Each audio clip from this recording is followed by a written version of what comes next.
Well, to talk about the Gripen fighter, we're now joined by retired Lieutenant General Yvan Blondin. From 2012 to 2015, he was commander of the Royal Canadian Air Force. General, good to see you again. Thank you for the time. Let's see you again, Michael.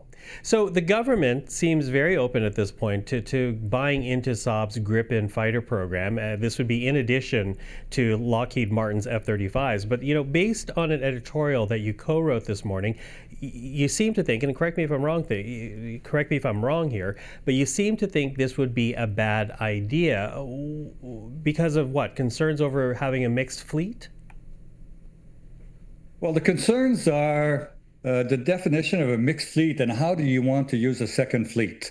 If you're using too small of a fleet and you're mixing it, then you're reducing the overall capabilities. If you're talking about 88 platforms and now you want to reduce the number of F-35s to add a number of Gripens, and you want to use them all in the same role, which is the defense of Canada.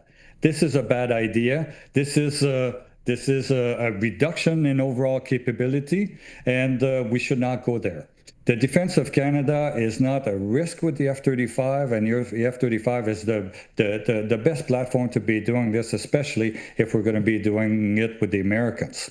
It doesn't mean that the second fleet is not a good idea, but it should come as an addition to a first fleet of F-35s and doing a different role. Mixing the roles or expecting the two platforms to be doing the same role together is a recipe for disaster. So would you be more open then if, for example, the government was very clear that the Gripen would, for example, be used in Arctic deployment and the F-35s in more southern regions of the country? Would that alleviate any of your concerns? No, not at all. The defense of Canada is integrated from the south to the north. We don't have any airplanes based in the north. They're all based together and they're operating together. It's a large country, but for an air force, it's certainly an integrated area of operation. The idea of mixing them all and expecting them to work together is just not understanding how the military works. But the Gripen deal, from what's been reported, does come with industrial benefits here. Saab apparently looking to build their jet fighters here, and immediately that means Canadian jobs. Is that something to be overlooked? No, it's certainly something that is important to me, important to all the Canadians. But I would propose that a Gripen is not a good idea, or I'd say Gripen, a European airplane, to work in partnership in Canada. You need to stay with one fleet, and F-35 is the best way to do this. The Gripen as an expeditionary capability to be working within NATO is a good idea, and it's something feasible.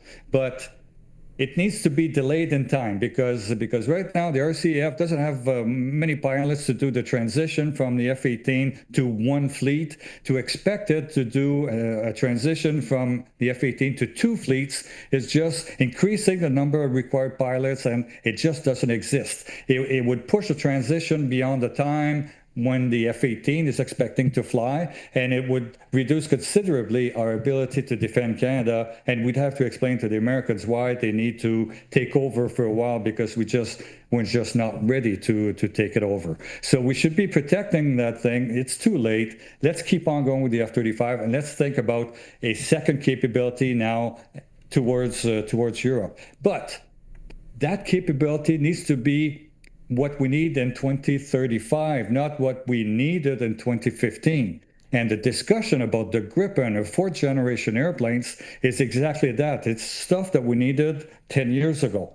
In 2035, we're going to be flying fleets of manned platforms with combat drones. Drones that are the size of a fighter aircraft, but are unmanned.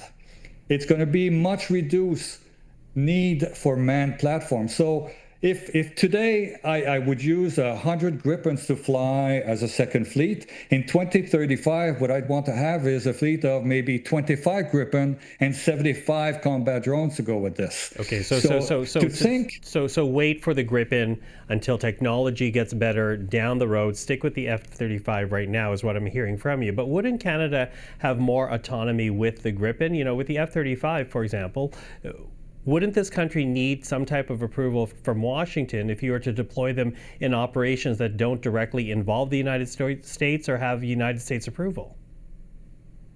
Yeah, well, this is the risk, and this is when you consider the two roles that you have. The priority role, the main role in Canada is the defense of Canada.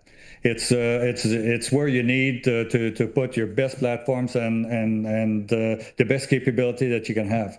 In an increased threatening world, a fleet of 88 F-35s for the defense of Canada is a good capability.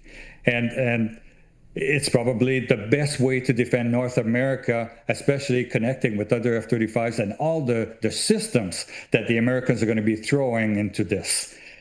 We're just not going to be able to do it with any other platform. Okay. You know, I think part of the idea of having...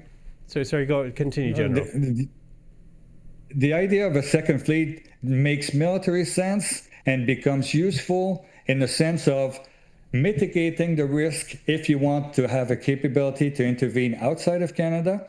And that's when expeditionary force based on Gripen, but it could be based on a Rafale or a Typhoon with drones, is a capability that we should be adding to what we're planning for the defense of Canada. Okay, so the defense of Canada is solely F-35. But, you know, I think part of the problem is right now the politics of this as well, General, because here we have Canada spending the vast majority of its defense dollars into the United States, and at the same time having a U.S. administration that only openly talks about annexing Canada. Is that not a problem?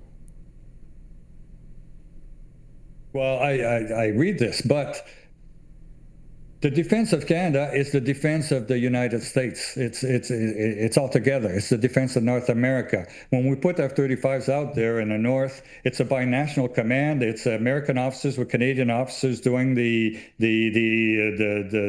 checking, analyzing, tasking of all those planes and controlling the defense independently. We've done this for the last 50 years, independently of ups and downs in relationships between Canada and the U.S. Now, we're at a bad time. It may not come back to where we were, but certainly the defense of North America is going to be a priority for the U.S. and a priority for Canada. And the best way of doing it will still be, even if we're still tense in relations, to be doing it together. It's to everybody's advantage. And this is not where the Americans would put pressure not to use the F-35, because it's as much their advantage as it is ours. Lieutenant General Yvan Blondin, thank you. Always appreciate the time. You're welcome.